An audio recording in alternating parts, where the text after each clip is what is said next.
Eurovision mission to Europe is unique in working to rehabilitate people in Russia and the former Soviet Union.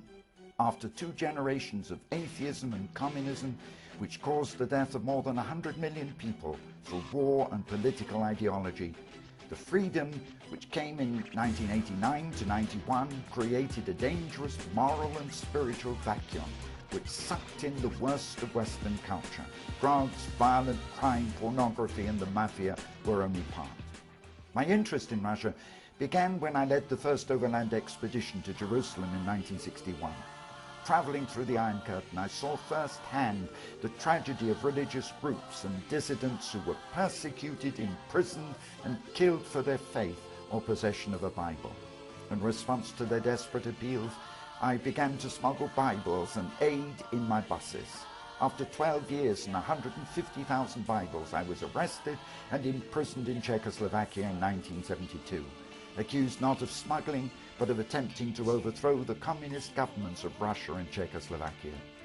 As a result of my prayers during 10 months in the prison, Prime Minister Harold Wilson came to Czechoslovakia to secure my release. The intense media attention and publicity surrounding Harold Wilson's involvement led to invitations to speak about conditions in Russia around the world and a campaign to release prisoners of conscience under the Helsinki Accord on Human Rights. British politicians and leading public figures, including a wide cross-section from science, industry, arts and communist unions, supported this campaign. But my heart was still in Russia and East Europe. So despite my KGB record, I returned, speaking to and encouraging groups in many countries with the message of faith and God's power to bring social and moral change through love and forgiveness. Numbers grew until before the final freedom came, crowds of more than 20,000 would gather to listen. History shows the influence of the churches was important in the overthrow of communism.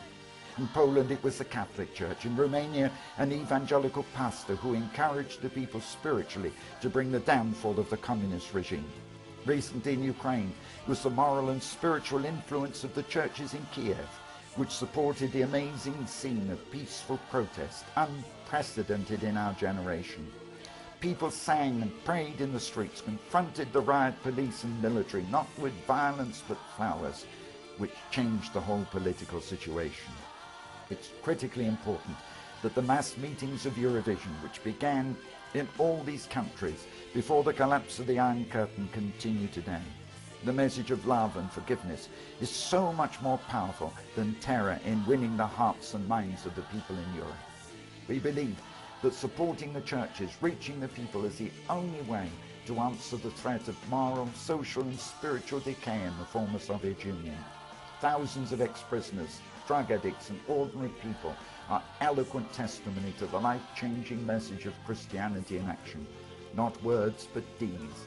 Vladimir in Russia, 17 years paralyzed by a broken spine, completely healed by prayer alone, demonstrating his medical certificates and his total healing is symbolic of thousands whose lives are being changed. Eurovision is more than ever a vision of the future. We need others like you to support this vision before the dry riverbed of secularism in Europe absorbs the wrong spirit.